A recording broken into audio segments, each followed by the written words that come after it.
tem um grande case assim que eu posso falar, manda aí que hoje nós utilizamos. Nós temos hoje no kit, nosso kit meio que se chama Dual Brain. Esse kit, ele foi produzido por ex-alunos nossos aqui do Recife, que hoje são nossos funcionários, Que massa. alunos de 2016, 2017, que hoje são nossos colaboradores e desenvolveram esses kits baseado no dia a dia que eles viam de necessidade na sala de aula. Então, ver jovens de 17, 18 anos desenvolvendo os kits que hoje outras crianças estão utilizando, para mim, nessa parte aí eu zerei o jogo, sabe? Para mim, realmente é um grande orgulho. Um outro caso que a gente pode dar como referência, município de Itapissuma, alunos de 8 e 9 anos, pensaram na época em utilizar o drone, isso 2017, 2016? 2016, eles pensaram em utilizar do drone ainda na época ainda era inovação, de utilizar do drone para combater de forma preventiva a criminalidade. Alunos de 8 anos. Como é que aconteceu isso? Caramba, que massa, velho. A gente tem a cada trimestre uma temática livre, que o aluno traz para o laboratório um problema do dia a dia dele, do cotidiano, que ele quer solucionar com as tecnologias apresentadas. Massa.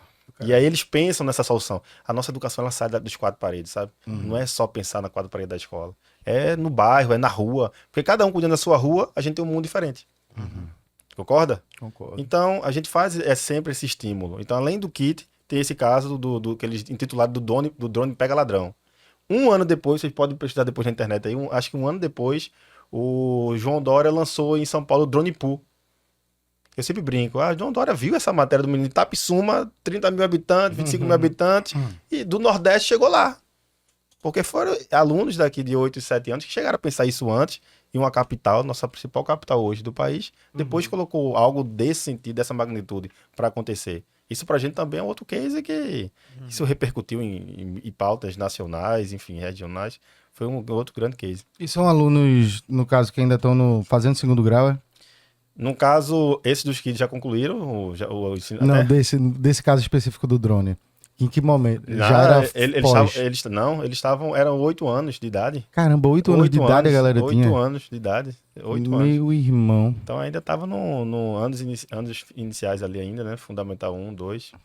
Caramba. Então você olhar para isso, Aí eles eram o quê? De escola, de alguma escola? Escola pública. Aí foi um projeto, no caso que... Como é que faz essa ligação? Vocês entram em contato com a escola e oferecem, a escola já pode ter essa rede diretamente com a empresa de geralmente vocês? acontece dos municípios abrir licitações, Sim. né? Que a gente faz, participa desses processos licitatórios e vai. vai, né? Isso aí depende também, então, de uma iniciativa política para que alguns, sei lá, prefeitos ou governantes ali tenham também o interesse E em no trazer... setor público sim, né? Agora no setor privado, só basta o diretor querer... O privado, então, é mais fácil, se depender da boa vontade ali do diretor. Não, mas se tem, porque eles veem a necessidade hoje de conseguir...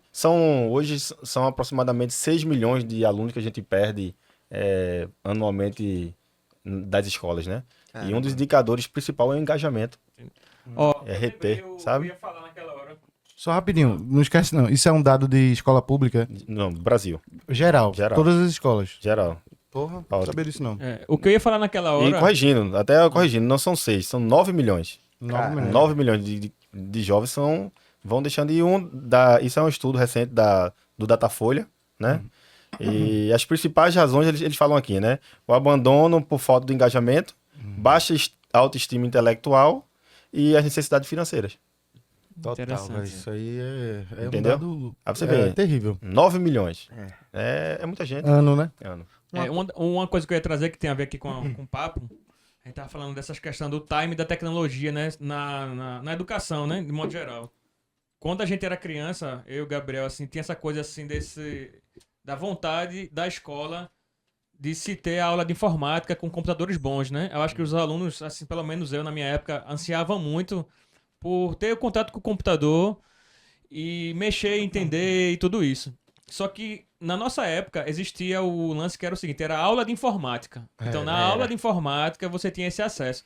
E na escola que eu estudei era sempre eram os computadores defasados, antigos, e você ficava sempre naquela ânsia que ia chegar computadores melhores e tal.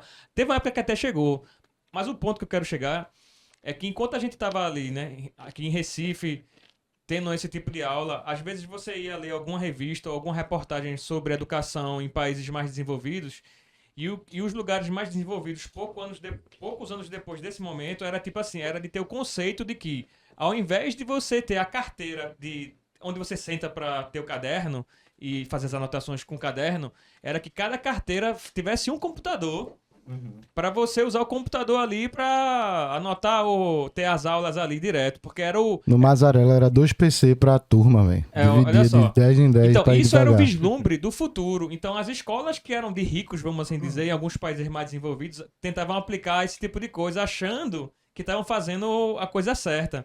E eu acho que tiveram algumas escolas que devem ter aplicado coisa similar. E aí passam-se os anos, aí hoje em dia a galera tá fazendo o caminho contrário. Porque percebem que o contato do aluno, aquilo que você falou, com papel pautado, com essa maneira roots, porque tem gente que acho que esquece de escrever. Eu mesmo. Faz tempo que eu não escrevo assim uma carta longa, assim, na mão, a punho. Você fica ali no teclado. E aí, tipo, aí tem professores. Tem professores que ficam nessa de tipo assim. Vão percebendo que tem que ter a hora certa, assim, tem que ter aquela progressão. É tipo o arquiteto que vai aprender primeiro na prancheta para depois ir para o AutoCAD, ao invés de aprender direto no AutoCAD, entendeu? O inverso Eles é acham foda, isso é. importante. Então, às vezes a coisa progride, mas eles veem, opa, não é bem por aí. Vamos tentar aqui ir com mais calma, tentar ir aos poucos, né? Para não viciar demais, vamos assim dizer, não mal acostumar, né? Não sei se... Como é que você enxerga essa questão aqui que eu tô trazendo agora? Não, perfeito.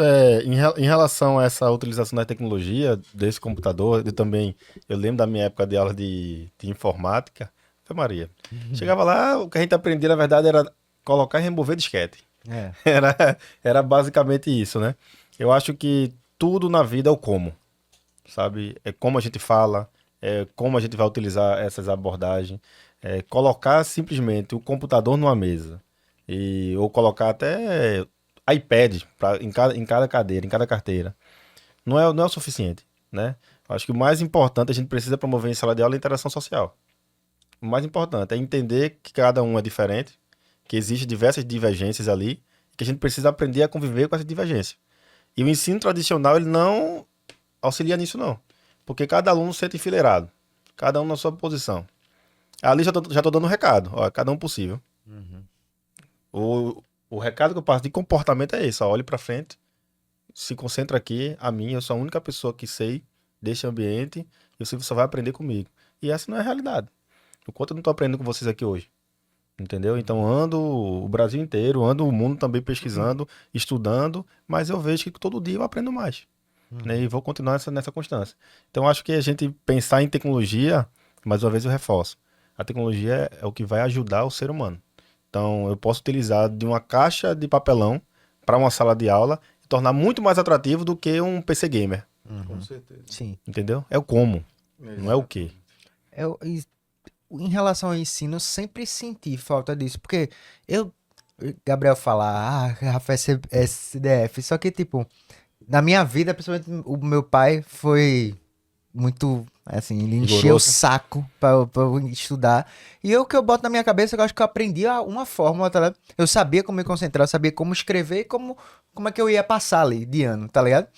E só que muitas vezes faltava, eu sabia porque eu estudava e botava a bunda na cadeira e fazia, mas não via o retorno que aquilo iria Teu ter lance era só passar de ano. É. Tu não tava se preocupando se aquilo É, ali pô, ia porque, ser pô, interessante ou não pra tu. eu passava e não ficava de recuperação, mas também, tipo, não gostava de nada, não tinha uma matéria que eu achava massa. Tipo, era pra passar.